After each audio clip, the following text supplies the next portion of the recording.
In yesterday's class, we dedicatedly studied one of the main algorithms for finding shortest path, which is known as Dijkstra's algorithm. Okay, so let's have a quick recap of what this algorithm was all about. How did it work?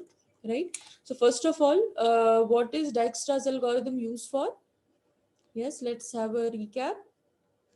So what is the use of this algorithm? Okay, before we recap what this algorithm is all about, what is the use of this algorithm? Why do we need this? What is the problem it handles? Yes. So what is the use of Dijkstra's algorithm? To find the shortest path. Very good. And what kind of shortest path is it interested in? Okay, so we saw there can be various versions of shortest path. What kind of shortest path does it specifically help you to find? Can it help you to find shortest path between all pair of vertices in a graph? Or is there some specific case that it targets? Yes? Very good. It is a single source shortest path algorithm. That means in this algorithm, in addition to a weighted graph, you need a source vertex from which you want to find the path to every other vertex. Right? So it's a single source shortest path problem. Okay. That's the first thing. The next thing is it's a greedy algorithm. Okay. By greedy, I mean at every step, it's going to take a greedy decision. A decision which may look the best at that moment without looking at what would be its consequences in future steps. Okay, and the greedy decision it takes is when it has to update the distance of a particular vector, it takes the minimum because it's trying to find the shortest path, so minimum of its existing distance or the sum of distance via some node.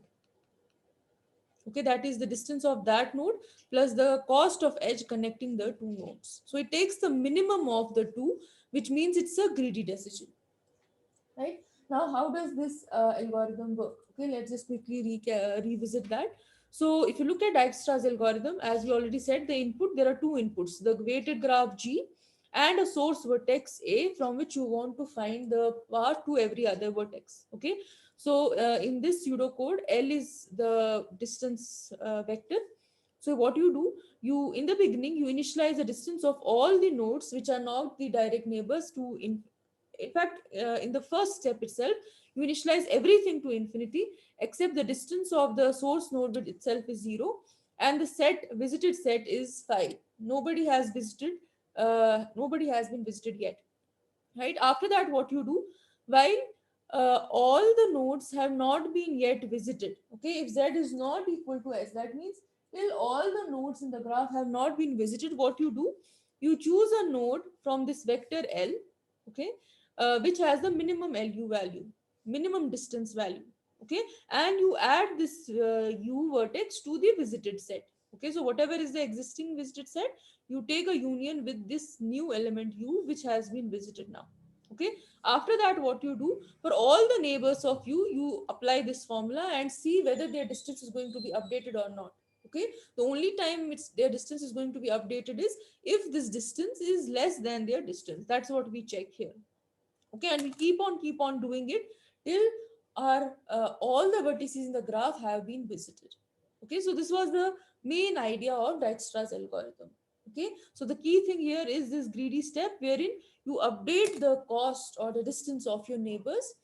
Whose neighbors? The node for which the distance was minimum. Right, that is where you start. You choose first the node for which the distance is minimum, you add it to the visited set, and then you process all its neighbors. Okay.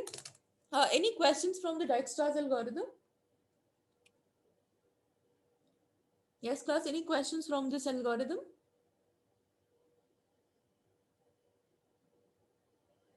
Okay, great.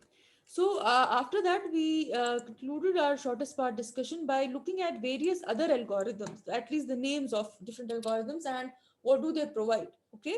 So in addition to Dijkstra's algorithm, there are many other algorithms for shortest path problem. Okay, and the specific features are mentioned here, like the Dijkstra's algorithm only was used for non-negative edge weights. But if you want to solve the single source problem for negative weights as well, then there was something called Bellman-Ford algorithm. Okay, after that, a very fast version of single pair shortest path was in form of a A star algorithm. So all these were like dependent on single source or a single pair of vertices. Okay, but the last two, they help you to find shortest path between all possible pairs in the graphs. Okay, so the first algorithm in this direction was Floyd-Warshall, which you will study in your algorithm course, and a faster version of it for the sparse graphs was given by Johnson, right? And then we discussed briefly what are the different applications where the shortest path problem is relevant. Okay, and that is basically where we had ended up yesterday. So what we are going to discuss today is yet another category of graphs, and what we'll see what is the motivation behind studying them. Okay, what how do we technically define them, and then we'll see what are their applications, and hopefully we'll also see how can we check which graphs have those properties. Okay, and the graphs we are dealing with are known as planar graphs. Okay, so let us see first of all what is the motivation behind studying these planar graphs and what do we mean by them. Okay, so consider this problem which you can see in this figure. There are three houses. Okay, and there are separate utilities. Okay, there's water, there is gas, there is electricity. So the question is, can we join these houses to these utilities such that none of the connections crosses? Okay, we want that none of the connections, interconnections between the utilities and the house should cross. Okay, so before I come answer this question, can you tell me how can I model this mapping of houses to utilities?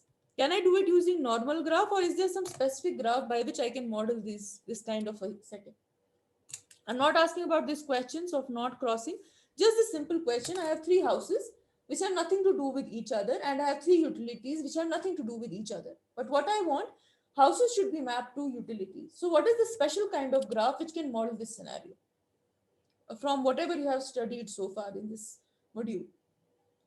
Any graph which works like this, that elements in this set have nothing to do with each other, elements in this set have nothing to do with each other, that means there are no edges, but you have edges only across. Very good, Yasir and Ankita. It is exactly the bipartite graph. Okay, remember the bipartite graph? Bipartite graphs are those graphs wherein your vertex set is split into two sets, V1 and V2, such that there are no edges between V1 and V2. As you can see, there are no relation between the three houses or the three utilities. But what you want is the relation between across the sets, V1 and V2 sets. Okay, so the first thing which you correctly recognize is that it is a bipartite graph. Okay, now in bipartite graph we want an additional property. What is the property we want? The connections we have, like house 1 has connection to say gas, water and electricity. These should not be overlapping or crossing each other. Okay, how can we get such kind of a graph? Okay, and the answer actually lies in the planar graphs. Okay, so first of all, as you already mentioned, that the problem of the modeling houses to utilities is a bipartite graph. It can be modeled as bipartite graph, and specifically as a complete bipartite graph, because all three houses would require connections to every one of them. So okay, so this special kind of graph is known as complete bipartite graph, where there is an edge between all nodes in vertex at v1 to all the nodes in vertex at v2. Okay, so this situation is a complete bipartite graph since there are three nodes in each, so it's a K3 cross 3. Okay, now the question of this matching the utilities to house without connection crossing can be rephrased in the following manner. Can K33 be drawn in plane? Okay, by plane I mean a two-dimensional plane, so that no two of its edges cross. Okay, that means if I draw a graph on a piece of paper, edges should not be crossing each other like they are doing here. Okay, can we do that? That's the question. Okay, so when you are asked a question, can I map the utilities with houses so that none of the connections cross? So in other words, what I'm saying is, can I draw this cake 3 comma 3 on a piece of paper, a plane, such that none of the edges cross each other? Okay, so you don't need to answer the question yes or no here, but the answer to this question actually lies, can I make a planar graph out of it? Okay, so what is a planar graph? Okay, with this motivation, let us officially or formally define what is a planar graph. A graph is said to be planar if we can draw it in plane without any edges crossing. Okay, so if there are no edges crossing, there are graphs you can make which have no edges crossing. Like if I make this graph, Is this a planar graph? So let's say these graph 1 and graph 2. Is graph 2 a planar graph? See the definition of a planar graph. It can be drawn on paper or a plane without any edges crossing each other. Okay, so intersection is not talking, we are talking about overlapping each other. So is graph 2 a planar graph? Yes, it is, right? Because none of the edges are crossing. But if you look at the graph 1, at least from the figure, is it a planar graph? No, because you can see here this area where edges are crossing each other, right? So what is a planar graph? Planar graph is that graph which can be neatly drawn on a plane, and the main property is without any edges crossing. Okay, so when do we say there's an edge crossing? We say that the crossing of edges is basically intersection of the lines or arcs which represent them at a point other than their common point. Okay, so like you can see here also two arcs or edges are meeting. Okay, but if this is an endpoint, then this is not an overlapping.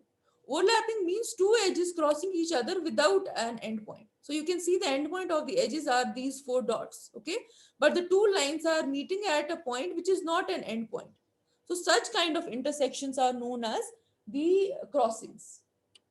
Okay, so in other words, what we need in a planar graph is we can make a drawing of this graph as a planar representation of graph. That means something which can be done on paper without any edges crossing.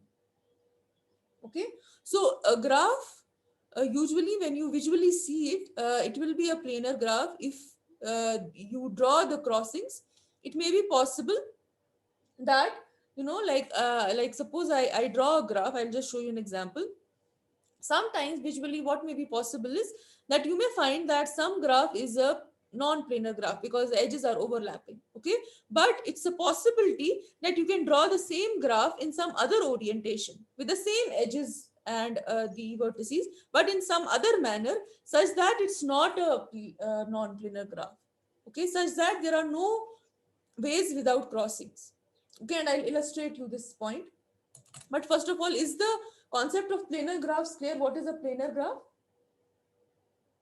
Planar graph simply means a graph with no edges crossing each other. Okay, every edge, if they meet, they should be meeting at an endpoint and there should be no other meeting place. Okay, is that clear? What is a planar graph, class? Say yes or no. Is this clear?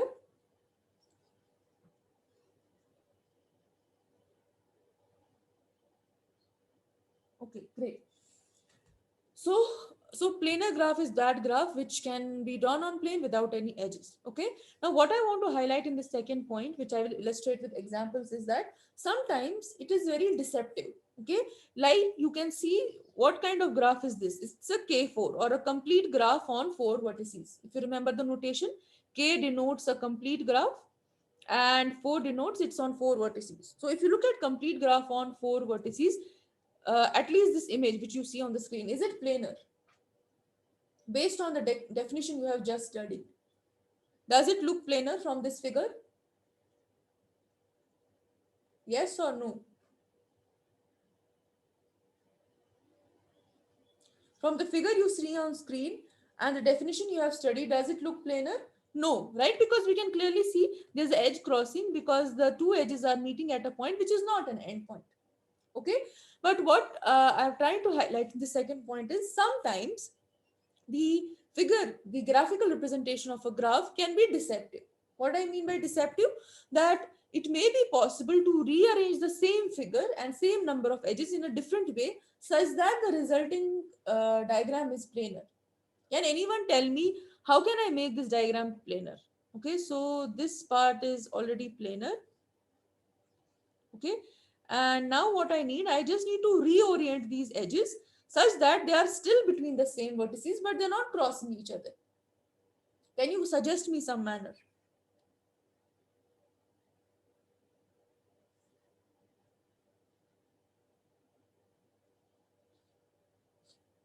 First of all, is there some method? Do you think there is some representation of K4 which will avoid these edge crossing? Yes or no? What do you think? Okay, can you then suggest it? What would it be? Let me just name it and then you tell me where do I place them. Okay, so A, B, C, D. and these edges are already fixed, so I'll just name the diagonal edges E1 and E2. So rest edges are fixed. So how do I reorient E1, E2? Excellent, Abhay. So what you need to see, if you pick one of the diagonals, say E1, and you keep it here, is it violating still the planar property? It is not, okay? Only when you put the second diagonal, it is violating the property. So what you can do, if I just place this diagonal outside, this is also a valid edge, right? So if you look at this diagram, is it planar or not? The second diagram. Figure 3, is it planar or not?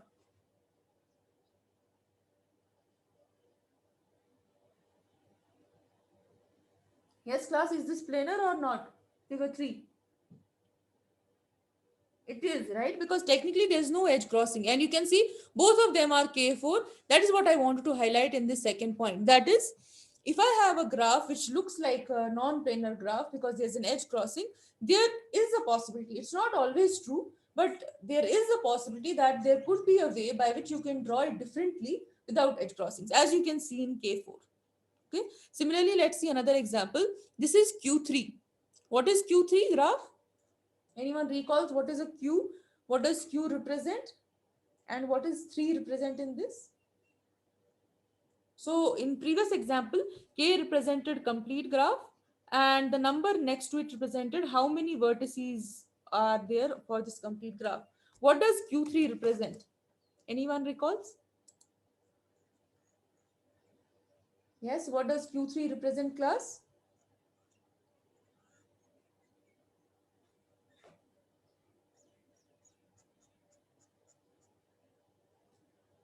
Nobody recalls what is Q3. We have studied these sub special categories of graphs for one or two lectures. Very good. Q represents a hypercube, right? N dimensional cube. Okay. And 3 in general represents the degree. Or if you write it in binary notation, how many bits do you represent? Okay. So it's a two-dimensional cube. So it's represented by 2 bits. Or it's a three-dimensional cube, sorry. So it's represented by 3 bits, right? So this is a two-dimensional cube. So it is Q2. Okay. So it's a n-dimensional cube basically. Now is figure 4 planar? From the is figure 4, I will not ask you the question is Q3 planar because this is a very generic question, but I'm asking is figure 4 planar? So there's a difference, okay? I'm saying with respect to this diagram, is Q3 planar? Okay, or is Q4 planar? Yes, what about others? So Yasi thinks it's not. What about others? Is it planar or not? It is not planar, right? No, it's 3D, Ayush. So you can see, okay, I understood what you want to refer to, Ayush. So here you can see there's a crossing, here is a crossing. There are a number of crossings, right, which you don't want. Now the question again comes, is there a possibility of making Q3 in a way that it is not, it's not non-planar. It is a planar graph. Do you think is there a possibility? Yes. So I don't know whether it's easy to write. How would you do that? Any vague way you can generalize? Tell me how should I go about drawing it in a planar manner? I know that drawing the diagram would have been easy, but if you could just write it in description, how would I write it? Because if I write it in this manner, one cube and then another cube in front of it, it directly results in edge crossings, right? How should I make this diagram? Okay, I assume people know the answer, but since it's difficult to write it, so let me show you the representation. Okay, if you keep the two cubes instead of side by side, exactly. If you keep them inside each other, you can see you are able to get the same dimensional cube without any edge crossings. Okay, so long story short, what we want to highlight here is that a graph diagram or a representation may sometimes be very deceptive, in the sense that it may seem that the graph is not planar, but actually there may be an alternate representation which can be a planar representation. Okay, is this clear? The planar graphs idea, and the examples how it, given graph can be made planar. Is this clear, class? Yes, class, is this clear? Okay, great. So before we look at some of the properties of the planar graphs, some interesting properties, let us see what could be the possible applications of planar graphs. Like if you're studying something, why is it important? Why is it relevant? So planarity of graphs is a very important concept when we come to design of electronic circuits. Okay, let us see how. So we already know how electronic circuits can be modeled as graph, right? Given you have a electronic circuit, you can represent it with a graph wherein you represent the components of the circuit by your vertices and the connection between those components by edges, right? That's how you make a graph of an electronic circuit. You consider the set of vertices to be the components of the electronic circuit, and the edges you consider as the connection between the components, right? Now if you want to print or make construct a electronic circuit on a single board, okay, and often what you want is the connections should not cross, because if connections cross, the wires will heat up and they will start affecting each other, generate noise. So this is a very common scenario in electronic circuits, wherein we want to build a circuit on a single board, and we want that the actual physical connections we have between the components, they should not cross each other. They should avoid these crossings. Okay, so if you look at this structure, what kind of graph are we asking then? If you want no connections, no physical wiring should cross each other, what kind of graph are we then aiming for? Yes, class, what kind of graph are we aiming for? Exactly, the planar graphs, right? Because planar graphs are exactly based on the same concept, wherein we want that no edges should cross each other. Okay, now the question comes, is it compulsory? Do you really require a planar representation?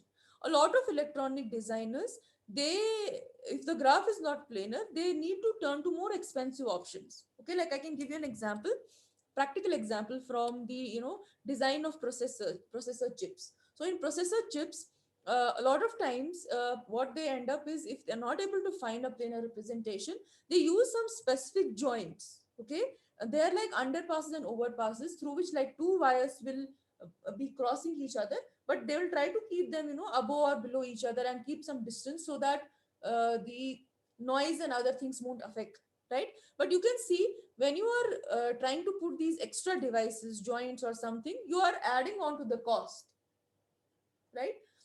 So in general, if you don't want to spend that expensive cost, the easiest way is to find a planar representation of the graph. Okay, the second option that people do when they don't find a planar representation is they kind of partition the graph into subgraphs. Because see, if you have a graph overall a planar, that's the best thing, because you will not have any overlapping connections. But a lot of times making the entire graph planar is not possible. So what people do, they go into the subgraphs and they try to do that at least the subgraphs are planar, even if the connections between them are overlapping. Okay, again it's to boil down or reduce the cost, that even if the full graph is not planar, let's try to make at least the subgraphs planar. Okay, and again the idea is to avoid any extra cost on maintaining the edge crossings.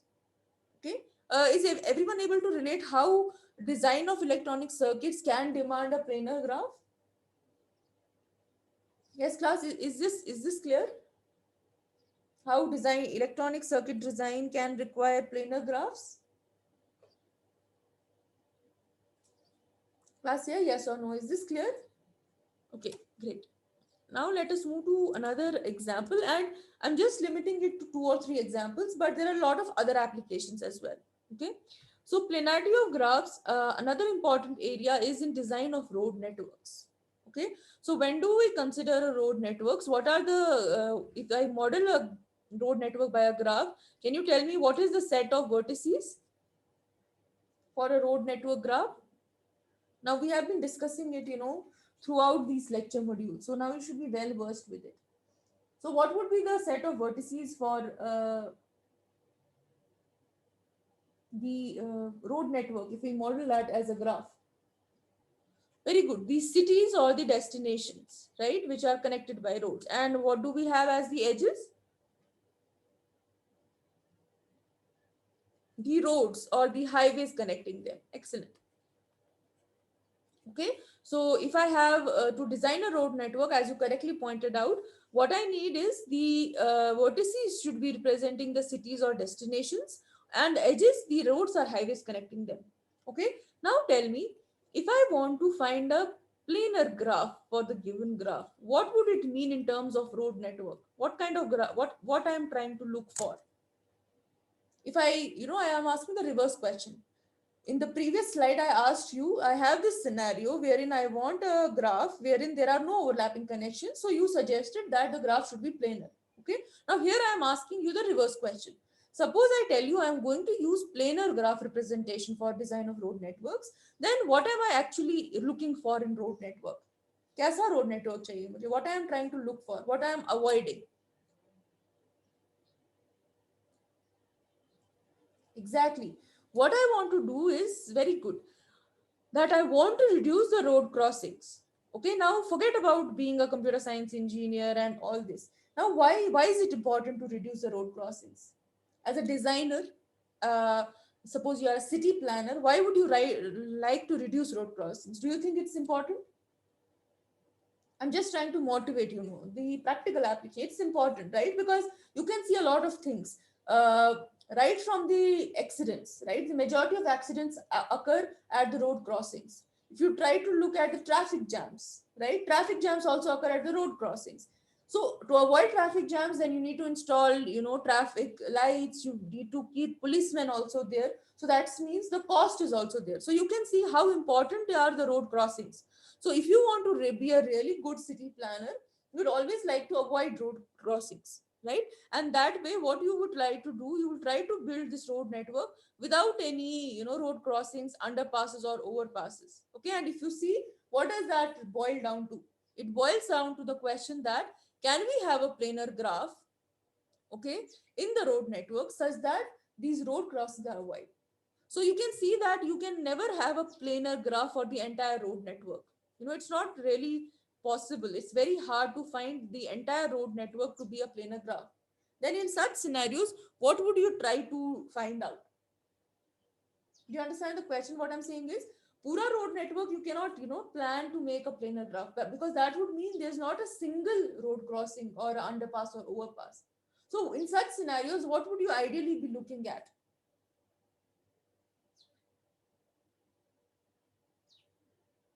Yes, class, what would you be ideally looking at?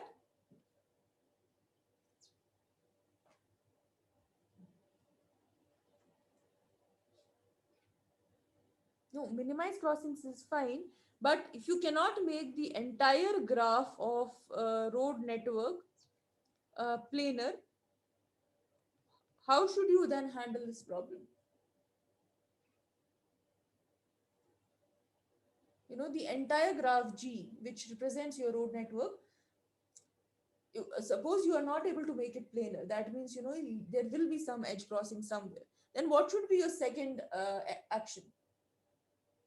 Exactly. Try to make some of them planar, right? Or divide them into parts. Or exactly the technical term which Yasser has mentioned is you want to look at the planar subgraphs, right? That is what you mean by all these key words that you have mentioned, whether to look at some of them or parts of them. So when your full graph cannot be made planar, and you know the importance of road crossings on our cost, on our infrastructure, so what you try to do, you try to find subgraphs in the main graph which can be made planar, right? Do you understand that part? Do you understand how why subplanar graphs are required? If not, if your whole graph cannot be made planar, is this clear, class? Is this clear, class? Okay. So before I dig into the properties of this, I want you to think of some more applications where planar graphs could be important. Just one or two more, and then we'll switch to, the properties of planar graphs. Any other graphs? Because now we have seen a lot of applications right from the first lecture of this module. Any other application where, planar graphs could be relevant?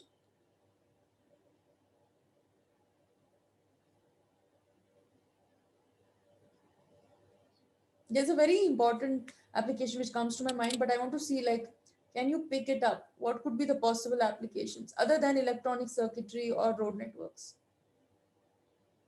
So you have to keep in mind what you want is two edges shown be crossing. Okay, so there are a lot of applications where this can be, key thing.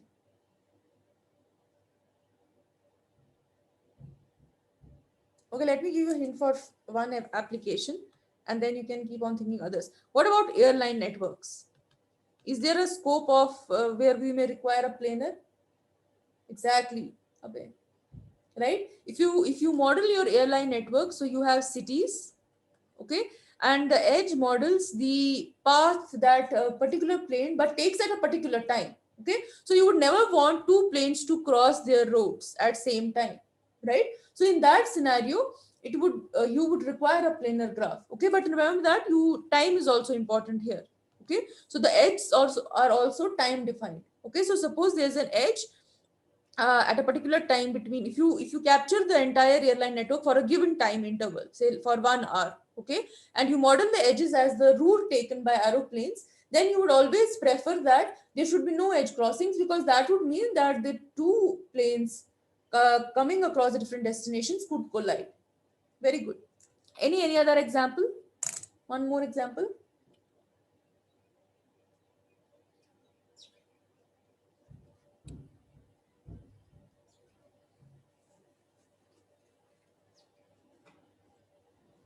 Any other example? So in chemical molecules, what would be the requirement of chemical molecules is also could be one. Can you tell, Ishita, what could be the situation where we require planar things? It is a relevant example. I can relate it, but can you elucidate, like, what could be the situation when we require planar graphs in chemical molecules? First of all, so the example Ishita has mentioned chemical molecules. I hope everyone is able to relate the graph representation of it. Okay. What is the set of vertices if I go for chemical molecules modeled as graph? What is the set of vertices? Yes, very good. It's the atoms or the constituent particles, right? And what is the edges? Edges are the bonds between them. Excellent. Now, when do we require in chemical molecules the structure to be a planar graph?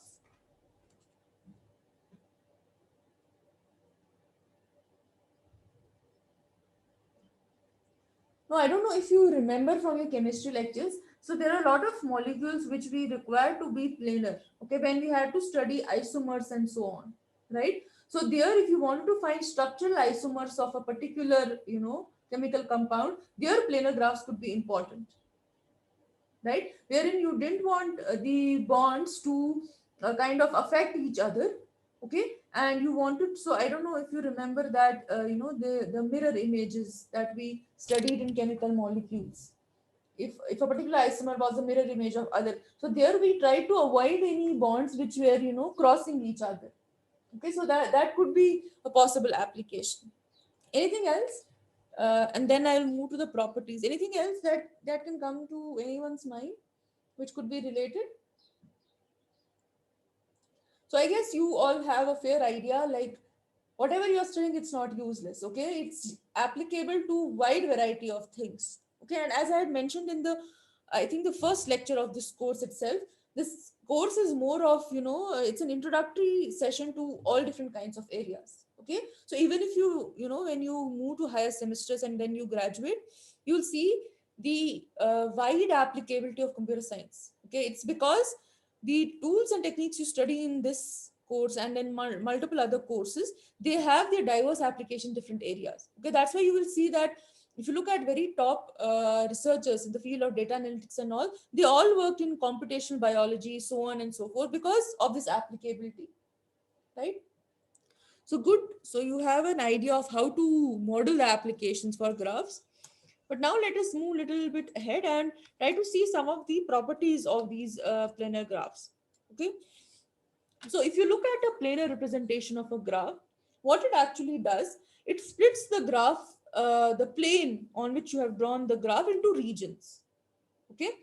Uh, Including an unbounded region. Okay. So let me first take a simple example.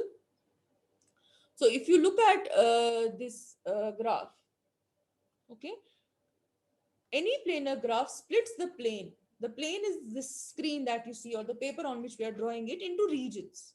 Okay. And one of the regions is an unbounded region. One may be an enclosed, there will be maybe a multiple enclosed regions, but one is always the unbounded, which is outside this structure. Okay. So can you tell me in this, first of all, is this graph a planar graph? Yes, is this graph a planar graph? It is, right? How many regions are there? How many regions does it split into?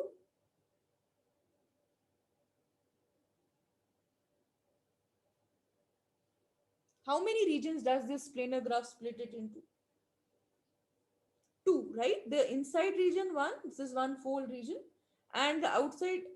Oh, so Ayush, I was talking about this figure, okay? And the outside region, so region two, right? Similarly, if you look at this graph, you can see it is split into six regions: one, two, three, four, five, and the unbounded region is this region six. Okay. Similarly, if I have suppose this example, which we K4, how many regions does it split into?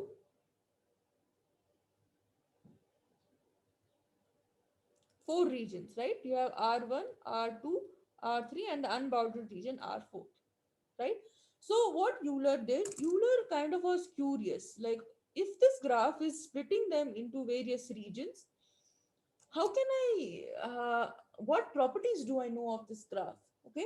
So if you recall from the earlier slides, we studied that if I have a graph, planar graph, it's possible that I have a structure of a graph which is a non-planar structure, like we have this Q3 structure where there are edge crossings, but there's always possibility.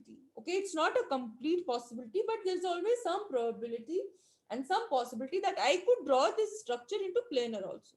Okay, and let me make it very clear that it's not possible for all graphs, but there's always a possibility there it could be, right? Now what Euler analyzed is that he found that whether you take any representation of the graph, any planar representation of the graph, what happens, it splits the plane into always same number of regions. Okay, so like we saw in these examples, whether it was K4 or whether it was Q3, we saw a planar version of this. Okay, there can be many alternate versions which are also planar. Okay, different diagrams which are planar. So first claim that Euler made was, if I have multiple planar representations of graph, okay, so if I have multiple planar representation of graph, they will always split it into same regions, same number of regions. Okay, so if I have say graph G and I have G1, G2 as its planar representation, like you can see this is graph G, G1 is its planar representation 1, and suppose there is some other planar representation where there are no edge graphs. Okay, so the first claim Euler made was the number of regions of graph G1 will be equal to number of regions in graph G2, and if there are some more planar representations, they will also have same regions. Okay, so this is the first generic property of planar graphs, that irrespective of how you pictorially look like, if you are a planar representation of a given graph, the number of regions in which you're going to split the graph is going to be same. Okay, do you understand what do we mean by this claim? The total number of regions in which your graph is being split, like you can see this graph is being split into six regions. If I try to rearrange it into some other planar form, the number of regions of that graph will also be the six. It will be the same. Okay, is that first claim clear? What Euler is trying to say, that if you have equivalent representations of a given graph, the planar representations, it will always split it up into same number of regions. Okay, Is that clear to everyone? Is everyone able to picturize it? What does it imply? See, because it also makes very logically sense. Because if you look at a planar representation of graph and you don't want any edge crossings, then what you are actually doing in principle is you are kind of equidistantly or in equal sections splitting your plane on which you're drawing your paper. Okay, so that is what leads to this claim that if I have, say, multiple, say, n representation, planar representation of a graph G, then all of them will have split up the given region into same number of regions. Okay, is it clear? Is everyone able to relate it? What the first claim of Euler? Yes, class. Is everyone able to relate to it? Say yes or no. Okay. And then the second important contribution, which is like more important than even the first one, because the first one could be easily inferred from this, is that he was successful in finding a proper mathematical relationship between the number of regions, number of vertices, and number of edges of a planar graph, which he called as the Euler's formula. Now, what is this Euler's formula? Let G be a connected planar graph. Okay, so there are certain properties. First property, it's a connected graph. Okay, what do I mean by a connected graph? Okay, or rather, let's start from this area. So it's a connected planar simple graph. What do I mean by a simple graph first? Tell me. It's kind of a recap.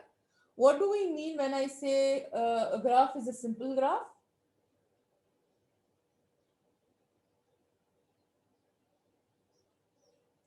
Yes, class. What do we mean by a simple graph? Very good. There are no a graph with no multiple edges and no self loops. Excellent. And now, what do we mean by a planar graph? When we add this planar word in front of it, in addition to no multiple edges and no self loops, what do we require? There should be no. What is the property which comes from planar? There should be no edge crossings. Excellent. And what do we get when we add connected word in front of it? What property does it require now?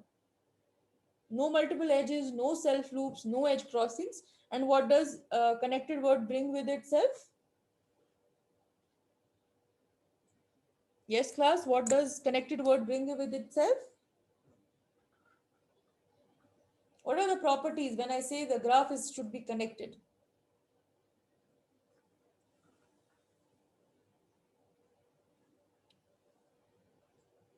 Exactly. All vertices should be connected, or there should exist a path between all pair of vertices. Okay, so if you want to go from any vertex to any other vertex in the graph, there should be a path. Okay, there should be a complete connectivity. Right. So now let G be this kind of graph with all these properties: no multiple edges, no self loops, no edge crossings, all vertex are connected. And let E be the number of edges of this graph and V be the vertices. Okay, so I have G, V, E, where size of the vertex set V is small v and size of the edge set is small e. Okay, and let small r be the number of regions in the planar representation of graph. Okay, so I'm looking at the planar representation of graph. Okay, so like I can give you this example. So if you look at this K4, this figure is also K4, but its planar representation. Similarly, if you look at Q3, this is a normal Q3 graph, but this is known as planar representation of graph because it's the same graph, but I have assured that the representation is planar. Okay, now coming back to Euler's formula. So if R is the number of regions in the planar representation of graph G, then Euler found out that the number of regions in the graph is equal to E minus V plus 2. Okay, let us try to verify this fact. Okay, with simple examples. So if we look at this graph, is this a planar representation of graph?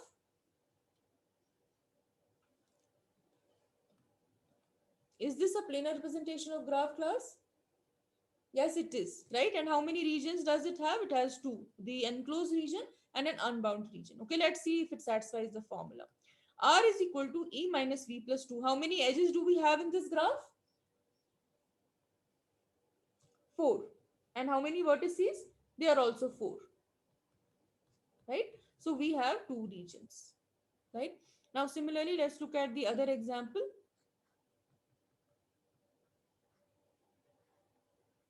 How many regions were in this graph?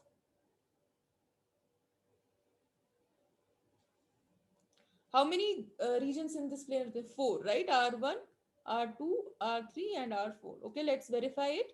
How many vertices do we, how many edges do we have in this graph? 1, 2, 3, 4, 5, 6. How many vertices? 1, 2, 3, 4. Sorry. So you have 6 minus 4, 2, 2 plus 2, 4. Okay. Similarly, let's look at this example.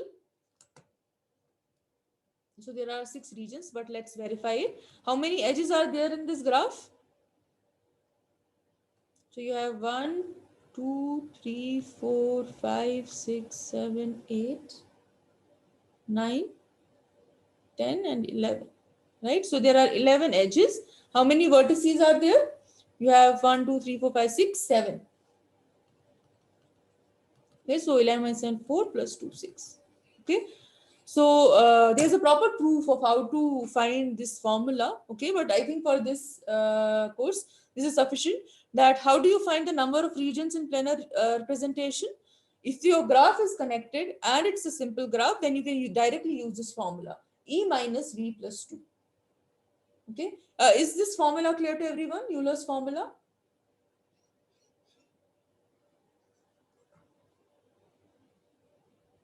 Yes, class, is this clear to everyone? Okay, so we had one more example. Let's try it on this.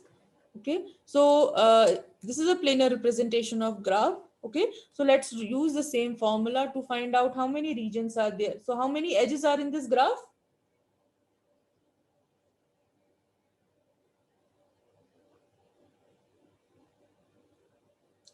So you have 1, 2, 3, 4, 5, 6, 7, 8, 9, 10, 11, 12. How many vertices?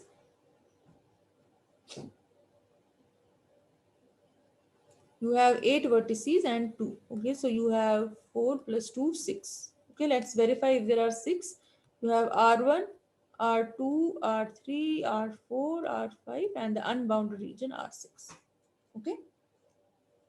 Okay, so this Euler's formula can, given a planar given a graph which is connected, planar, and it's a simple graph, then any of its planar representation will split it into R regions where R is equal to E minus V plus 2. Okay. So before I go to another example, one thing which often students make a mistake is, so often what they are given a representation. Okay. Like you will be given this figure. Okay. And you will be asked question. There can be two kinds of question. One question can be, is this figure planar? Okay, let me write the other question and then you can answer is, or it can be, is Q3 planar? Okay, what should be your answer to the first question?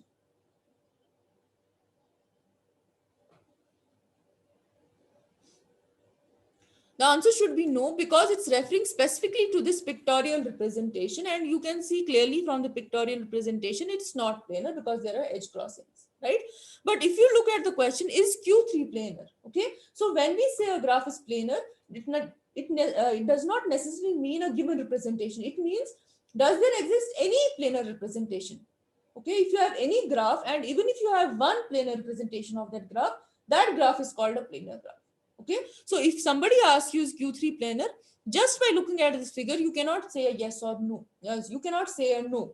Okay, because even if there exists one planar representation of Q3 like you have in the screen, you have to say a yes. Because in general, a graph is said to be planar if it can be drawn in plane. You know, any representation of it can be drawn in plane without edge crossing. So even if you have one planar representation of graph, it is sufficient for the graph to be called as planar.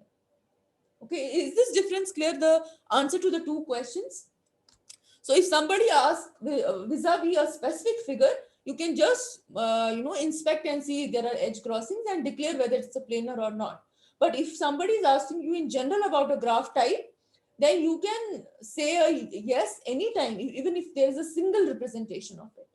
Okay, I'm saying no is a little tricky because that means you're exploring all possible representations, and after verifying none of them is planar, then you are saying a no. Okay, is this clear, the difference between two questions?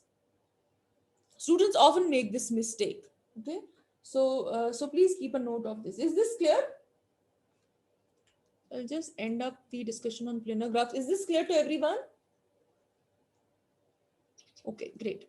Okay, so let's move to the last slide for today, which is again a very simple question related to Euler's formula. Okay, so it will require some of your concepts from the preceding lectures. So what is the question? The question states, suppose you are given a connected planar simple graph. Okay, that means you can apply Euler's formula. Good. It has 20 vertices. Okay, so V is equal to 20. And instead of edges, what is given is degree of every vertex is 3. And you need to find out R. Okay, we know R is equal to E minus V plus 2. V we have, we need to find out E. So have we studied anything which can give us E just based on this data? Yes. Have we studied anything in our previous lecture modules which can give us the number of edges from the information of the degree of vertices and the number of vertices? If yes, what is that theorem or what is that result?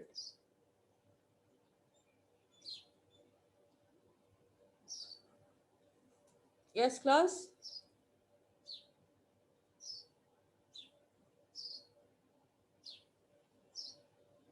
Anyone recalls? What could be the result that we can use here?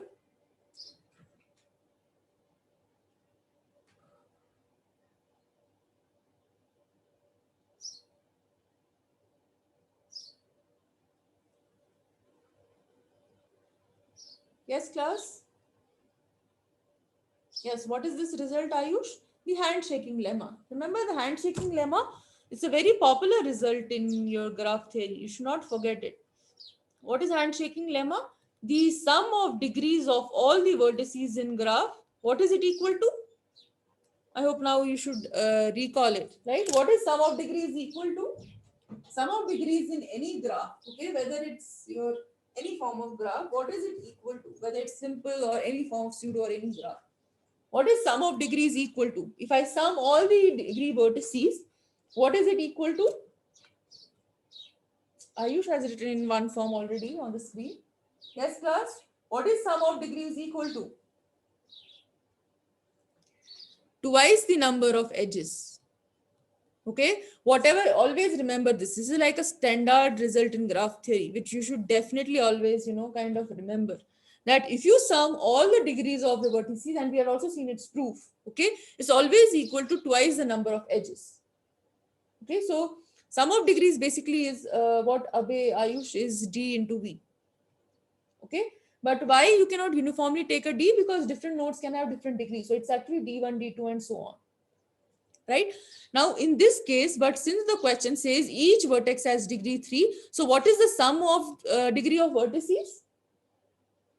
If I have a 20 vertices and everyone has degree 3, so what is the sum of degrees?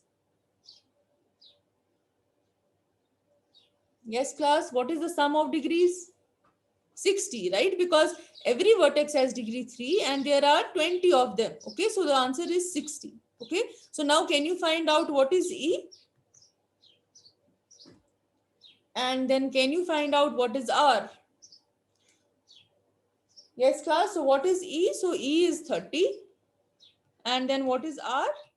R is your 30 minus 20 plus 2, which means 12. Okay. Okay, is this clear?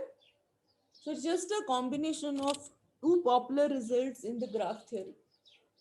Is this example clear?